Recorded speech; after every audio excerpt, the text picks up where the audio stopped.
to do. All right, and so I would now dive in and start looking at the discussion for today. I hope you've been having a good day, of course, during the moment that you've been having throughout the conference or this summit.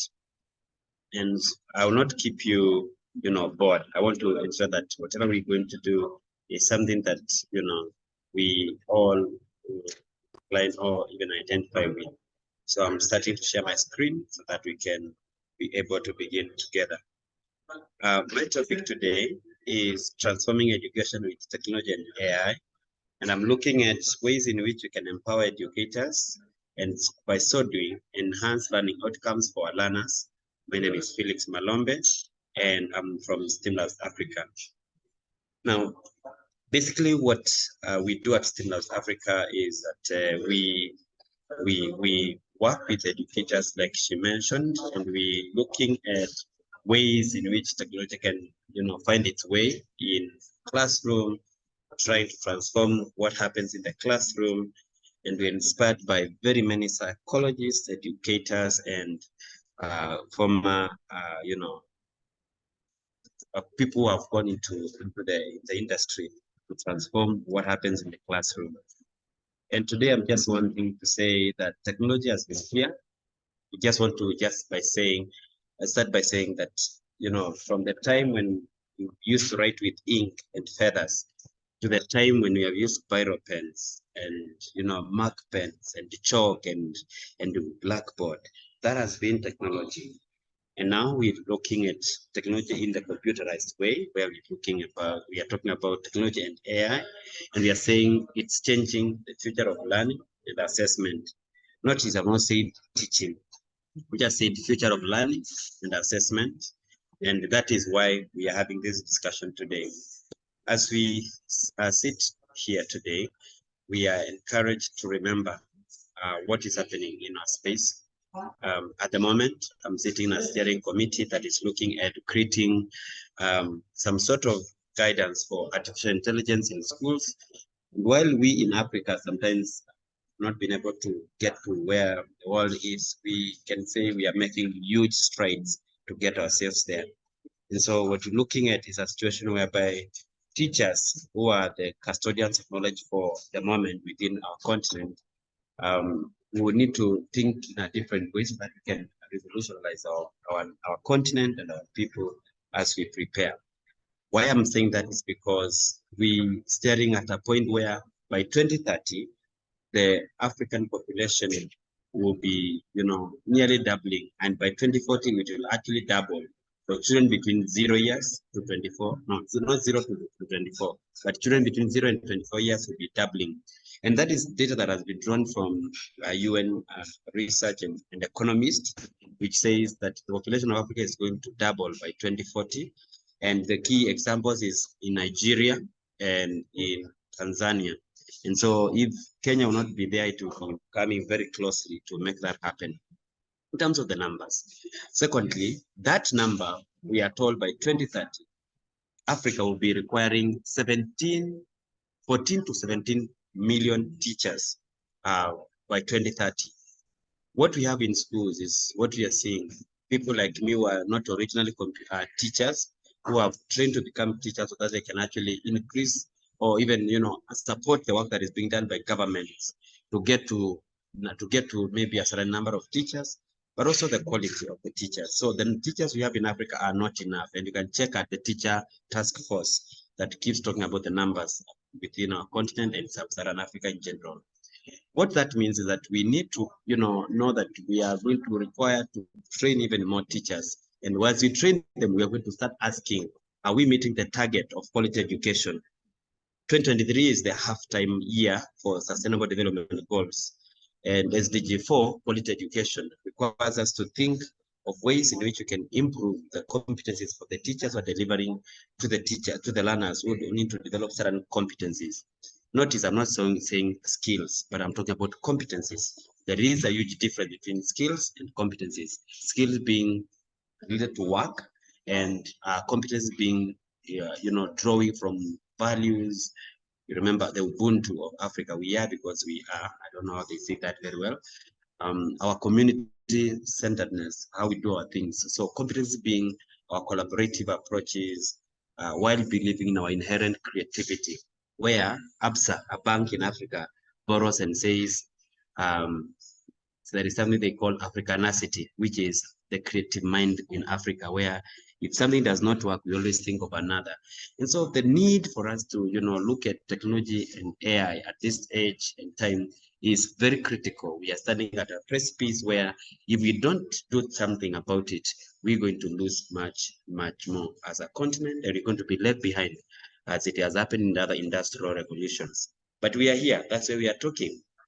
What will technology bring to us, and what will AI, part of technology, bring on our table? We are seeing adaptive learning platforms coming on board. And what is happening is that it's believed that every learner learns at their own pace and within their own learning style. And I will say that again, that every learner learns at their own pace. I might be slow, but I'll get there. As long as I remain as a caterpillar, one day I will fly. I might take longer, but I will do so. Number two, my learning style. I might be one who learns by, using my hands, the tactile learner, the kinesthetic learner. There is another one who learns by listening to music. We have all those people.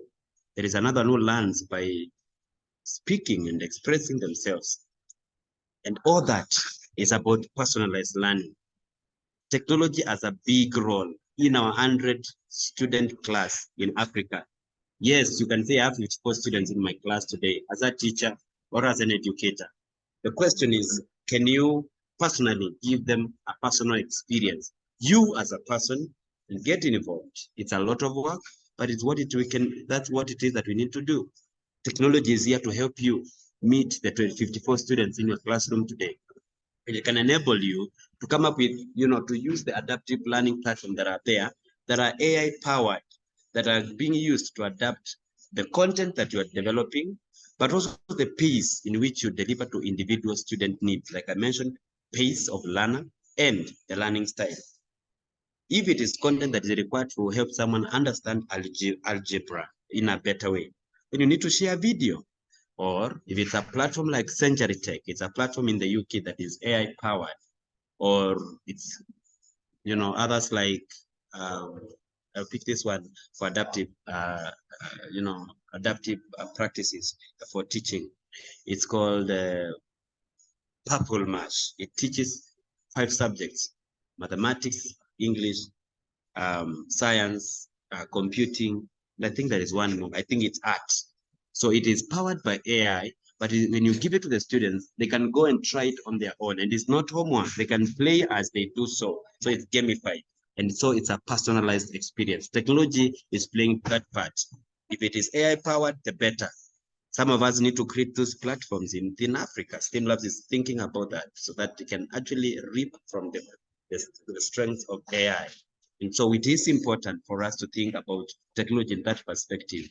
Let's not just go back to the books, the textbooks that we learned with the years of that one that are past. But now let's look at what technology can bring. And I'm saying that when I know some of them are very expensive, but there are also free ones. Experiment as a teacher or as a leader in your school. Do that experimentation and see what is available. I mentioned Century Tech and Purple Mash. Some of them are subscriptions, but there are others that are free and you can search them online. And if you get lost, you can ask ChatGPT to list some of them that are free, and you'll be able to do that. All we are looking for is to ensure every learner, they learn at their own way. Don't put everyone to become a lizard, and they are supposed to be swimming like a fish, as they say. The second thing is about data-driven insights. We know very well that many times we have, bundled students together and thought these students should learn with, based on what it is that, again, we are saying, we pushing them to do something that they are not supposed to do, based on the what do we call it? This wholesome kind of thing where Everyone must learn the way the teacher wants to teach. Maybe the way that's how the teacher learns himself. So we are saying we need to change that, and we start looking at data. And my simple way of saying that is that we need to start looking at what data are we collecting for what is happening in the classroom.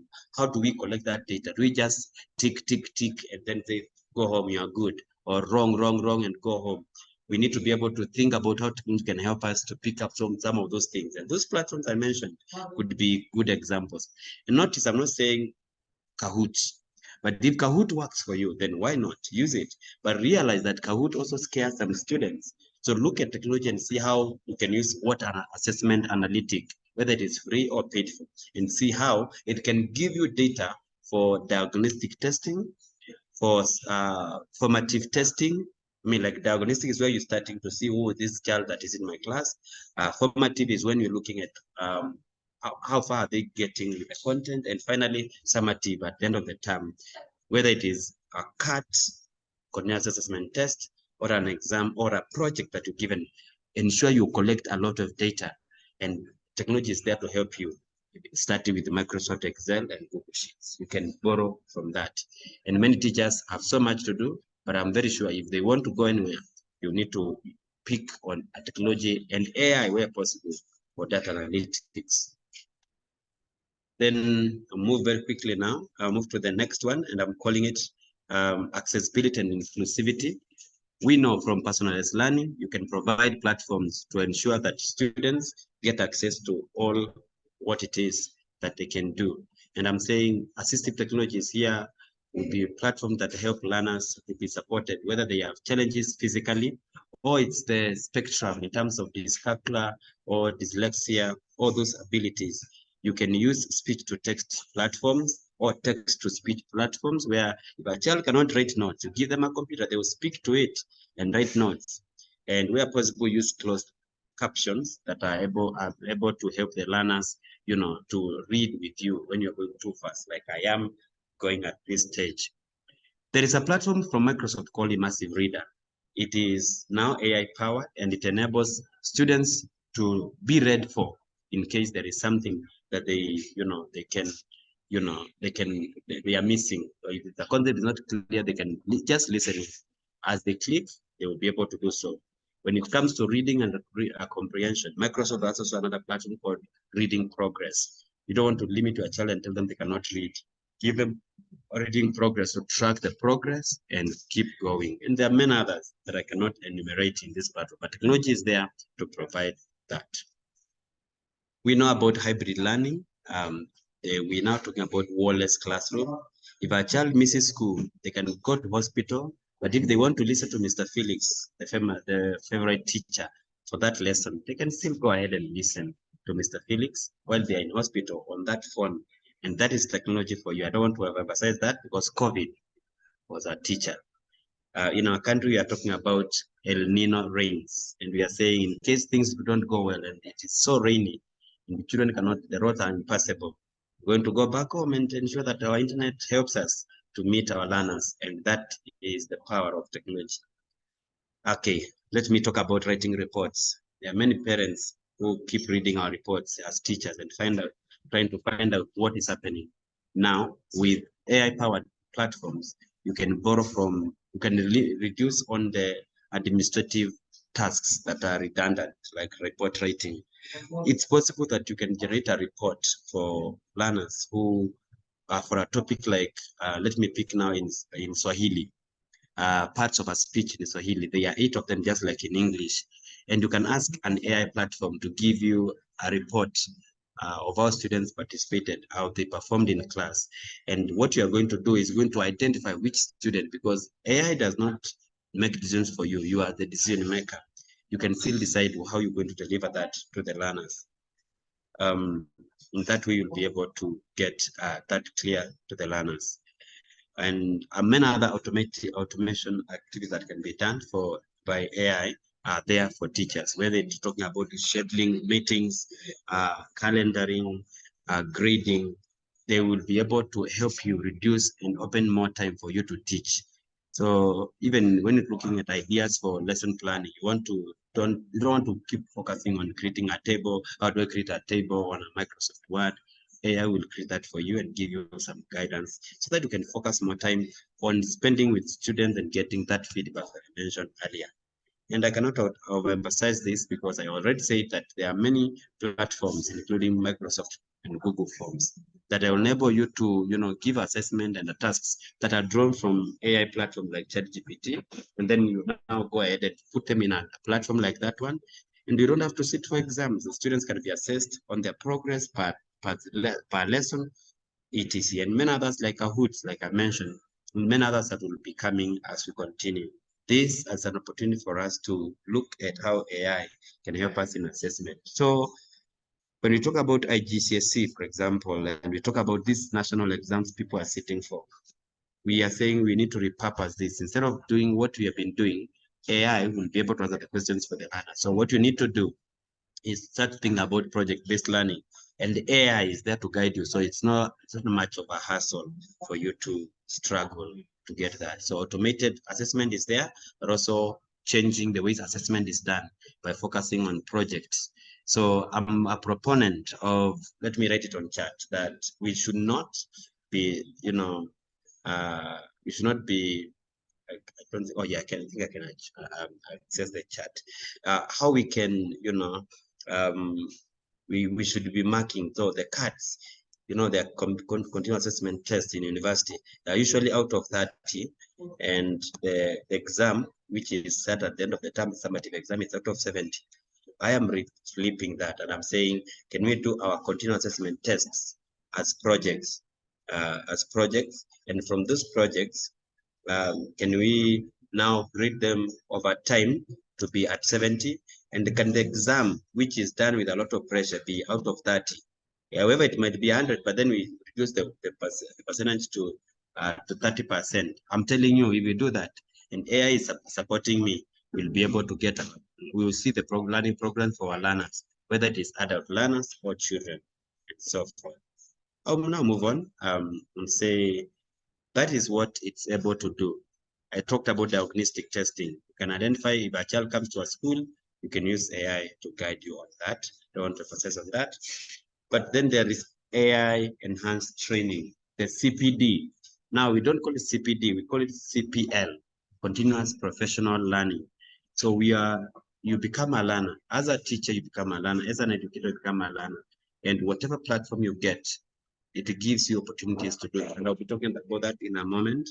So educators can use AI for their own PD. They receiving customized resources, insight to improve their teaching skills. If you want materials that are going to help you with a specific area of teaching, like now I talked about PBL, project-based learning, you can just go and find courses, and AI will guide even and create content for you to explore and learn, even train others. And that kind of PD is here. No one should say, oh, the government did not train me. Anyone who says that should be put in okay, the kids have this job where they say you can be prosecuted for that. Anybody who is asking government to train them is actually making a mistake. If you get a salary, you can spend 1,000. It could be Naira or Kenyan shillings to buy data and learn on your own. And that way, you can continue learning. AI is here to support the educators, and it should be something they pick up. Now, I want to conclude this very quickly by saying, what can educators do to improve the learning outcomes? What can educators do to improve learning outcomes? That's the second part of my presentation. And number one, I'm saying technology and AI must be something that we think about. Any teacher who uses technology will be replaced by the one who doesn't use will be replaced by the one who uses. Someone has said in the recent days. But we need to embrace technology and AI, not by forcing people. We need to have discussions with teachers in a nice, conducive environment where they embrace that technology without being coerced by anyone and without being put under a lot of pressure. And where possible, we need to start early. We need to go to colleges and start talking to teachers. At STEAMLab Africa, we have a program called STEP, which focuses on encouraging student teachers, to look at education as different things, not like the way we are looking for a job, but now in a way that they are going to become an impactful person in our continent. And so what I'm saying is that by embracing technology and AI at an early age, then you will not be able to struggle with in-service learner educators. But those who are in service already, we are being told to try to be open at least remain open and see how you can use technology. Even if the government is not even using it, use it, because you know the population you're working with is the population of 2050 that is going to be leading the world. They say by 2050, 1 out of 4 people will be African. Let me tell you guys. I'm sorry, I'm calling you guys. That's how I call my students, my learners, or my team. Let me tell you guys. When that moment comes, our learners in our classroom today will be working in 4 companies. Could be Amazon, it could be another company in Zurich, another one in Melbourne, in Australia, or another one in Nairobi or in Lagos. We don't want to build students who cannot thrive in such an environment. So even if the government is not doing anything, or the body that has employed you is not doing something, you can pick up on that. So I've listed 2 courses or platforms here that are important for educators to start with. You can go to Microsoft Learn for educators. I'll share the link on the chat, and the link, that platform will take you to Microsoft Learner, and you can do as many courses. They are free courses. They'll empower the teacher.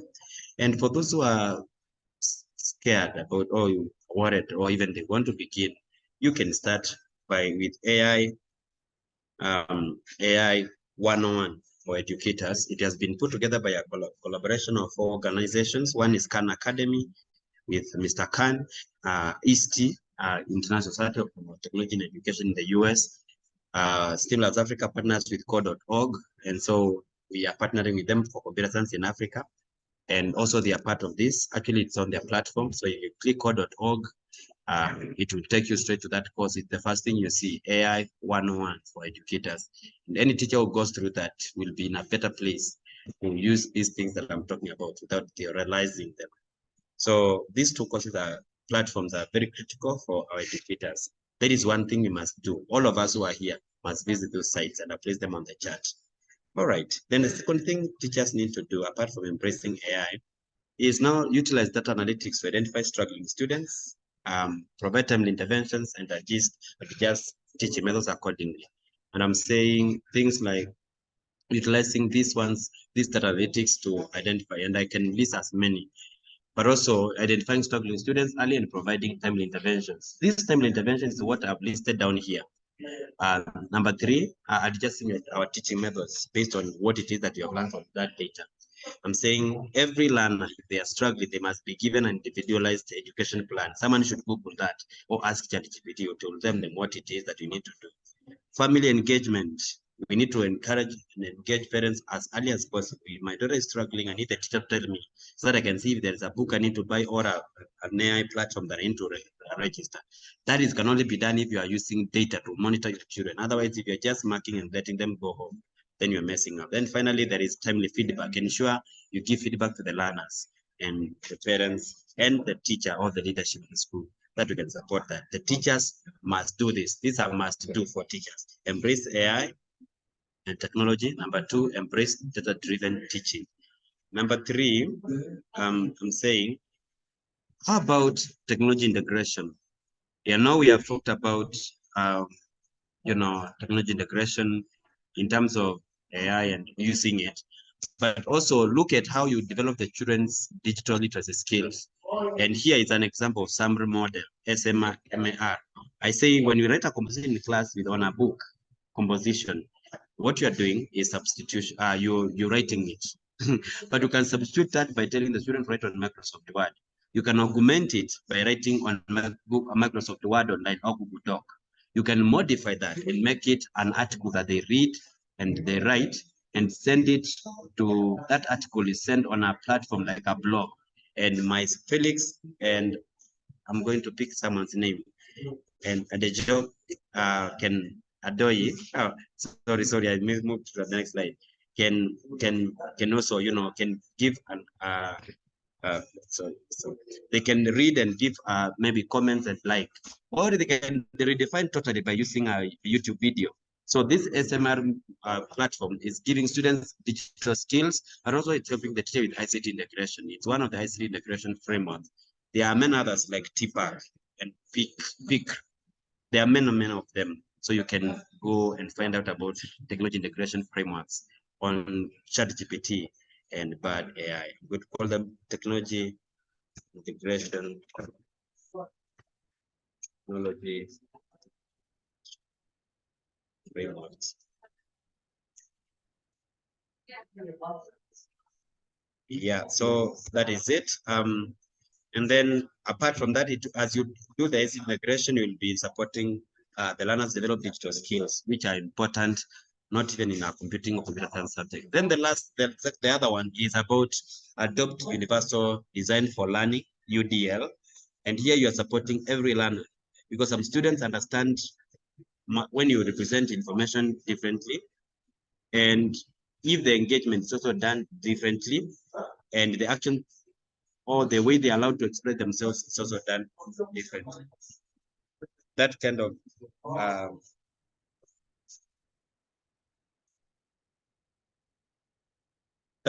information is what that kind of influence what makes things happen differently, and that is very critical. Moving very closely because I see I'm 3 minutes late.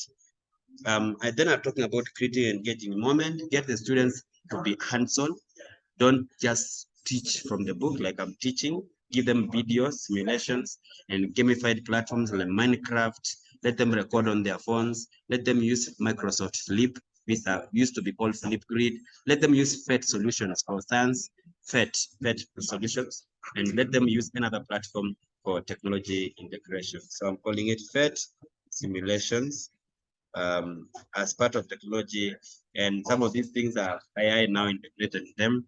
I call it Flip for Microsoft Flip, which people can be able to use, and videos, of course, so that your work is engaging. You're not just playing people's videos, you can also record yourself on Microsoft PowerPoint.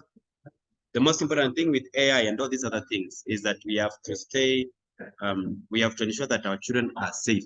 And that is taught in digital citizenship, which I can talk about another day. Be aware of the ethical concerns related to AI, like data privacy and bias, and teach students about responsible technology use. And that is digital citizenship. And that's what we need to do for our learners. Otherwise, whatever we do, it will not make us stay abreast. Ensure that child protection is done at all times, especially when using technology, because that is a place you don't want yourself to be finding yourself. And finally, become a lifelong learner. You stay one who continues to grow. Don't just be limited. Don't just be limited by finances. Find what other people are doing. Join communities and become that great educator the world is looking for. And Africa is looking for.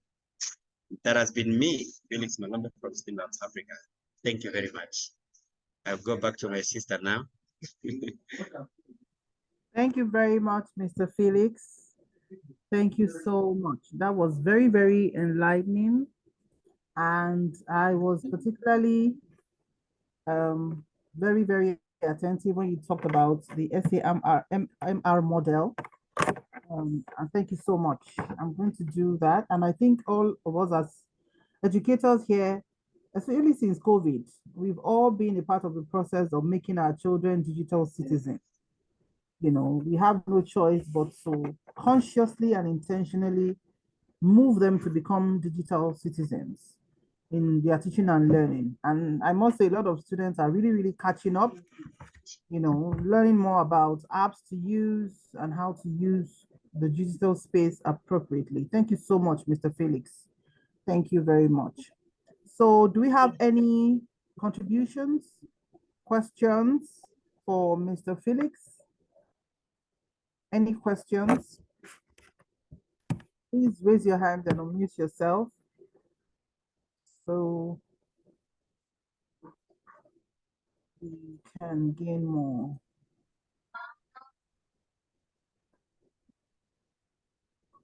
Okay, somebody is raising the hand. Okay, please unmute yourself and speak. All right, thank you so much, Mr. Felix. That was quite engaging. So for me, what I really like, what is standing out for me is the fact that you are reiterating that, especially as educators, what we need to be doing is to it's embrace technology and not to And not to talk about, because we know technology is a two-edged sword, of course. It has the good, it has the bad. So I think we should be embracing it and we should be using it to our own advantage. I like that you have really pointed that out. So many educators.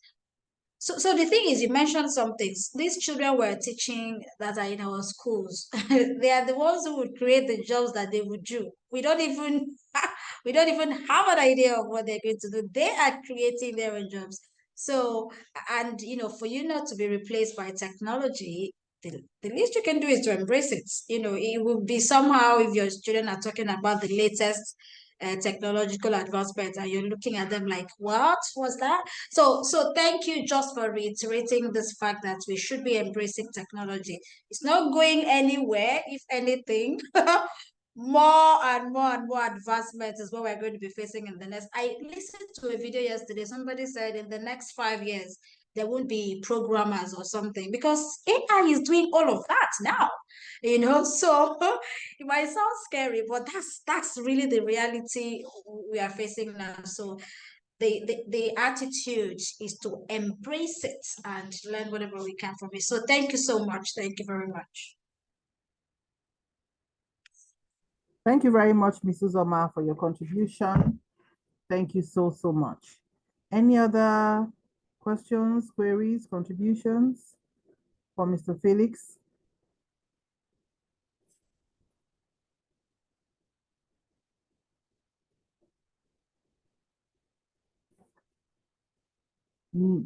Anybody raising their hand? Mr. Felix, I have something to just chip in. This is the first time I'm hearing from an educator from Kenya, right? And it's actually exciting. And that's one of the benefits of being on platforms like this, when you can meet like minds online, I must say. How has it been using technology in Kenyan schools? Just talking on a general note. How has it been from 2020? Thank you very much. I'll give you the three phases of technology and three categories of schools we have in Kenya. I start with the public schools. I work with close to 4,000 teachers in Kenya, drawn from all these schools. But for the public schools, mainly when COVID happened, immediately Microsoft partnered with the Kenya Teacher Service Commission to get all the teachers on board with Microsoft products for teaching and learning. That time it was Office 365. It has since been transformed to Microsoft 365. But they were doing that. The teachers were using their phones. And so there was no use in the real world of classroom. So what some of the teachers, what they used to do is that they used to connect with their parents through WhatsApp as a platform to send resources, and children will be engaged. Post-COVID, teachers went back to the textbooks in the public schools. They are oblivious of these things we are saying here. And what we have done with the community, we call it Educators Collaborative, is we have now continued talking about those platforms and saying, it doesn't matter, you don't have a gadget. One day when you get the gadget, you'll use with the learner that you'll find. And some of them are embracing that and they're doing what they can to make that a reality. Still, we have challenges, especially with electricity distribution in the country. The previous government tried to do something about that. We are maybe I would say 90-something in terms of electricity distribution in majority of the places, but there are places where we are still at 70 or others even lower than that. And that puts the school on spot because they cannot provide maybe say internet or even gadgets we use. And then with the hardware, again, we don't have a lot across the country. But there are schools that are reinventing the wheel and they are doing everything they can with various partnerships with the Raspberry Pi Foundation, with organizations like Microsoft and other well-wishers who are supporting the schools to get that. Just yesterday, I read a report from I think it's the European Parliament, they are trying to get schools connected to the internet, just as a follow-up of what the President Kenyatta did with the distributing electricity. Now they are setting up internet in schools, and hopefully they are providing gadgets to those schools. The only problem I have is sometimes those gadgets are very old, but then it's something if you do not have something. Then the second cadre is the private schools. Most private schools are, apart from being pushed by the high-stake examinations, some of the private schools are doing some good job because they have gadgets, they have labs where they are trying to get the students to go to the lab maybe twice a week. And that is something that is an additional thing. And so when we do teacher training, for those private schools, we are trying to get them to use what they already have, instead stop complaining like the public schools who do not have anything. Then the last cadre is the international schools. We have three categories of international school. There are those who follow the IB curriculum, there are those who follow the British curriculum, and the American curriculum. Of course, some are few using Canadian curriculum. But simply said, those ones are ahead of the others by far. And of course, some of them are also establishing structures, but then that is what is happening. Across the universities, I don't want to talk about that. Doctors are still using PowerPoints because they have kept for long. My prayer is that one day they can, also try to change a few things in there to align with industry standards and also support the learners, not with the PDFs, but now with the real world action.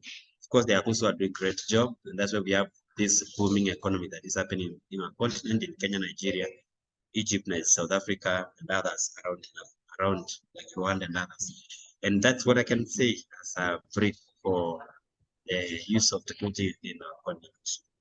I'm just say this, that I'm trying to get to see if we can come up with other partners and members in this meeting, so that we can come up with technology integration manuals, or modules or frameworks for our schools that we can, share with government, so that the government can see what they can do instead of just complaining. And we cannot also, like they said, the 1969 president of the US, instead of complaining about what the government is doing, why can't you do something for the government? And that's why people like STEAMLab Africa and you guys exist, so that we can support the activities and see where we can. You can get a laptop for your primary school, take it to your primary school teacher, teach them how to use it, and let them do the slides at least. Will making a big impact. That's what I've done at least.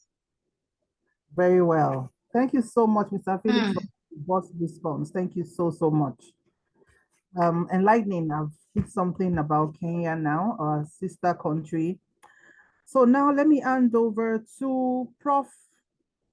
Gusman to, just cap it all up. Gusman, sir. Okay, thank you so much, Tolani, and thank you, Uzo. Just to say thank you to my friend and brother, Felix.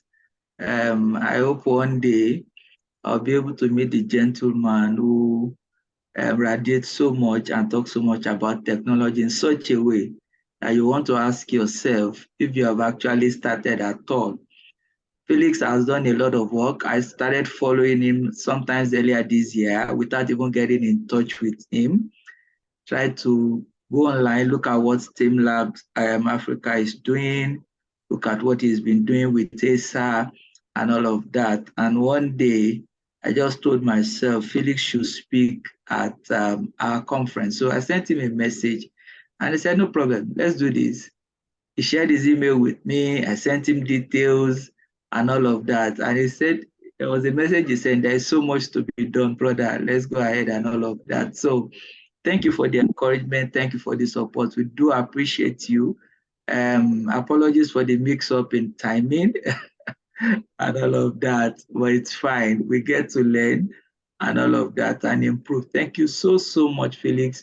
We love you, and we please say share our best regards with educators in Kenya and tell them we are coming, and as African, we are both rising together and other nations of the continent of Africa to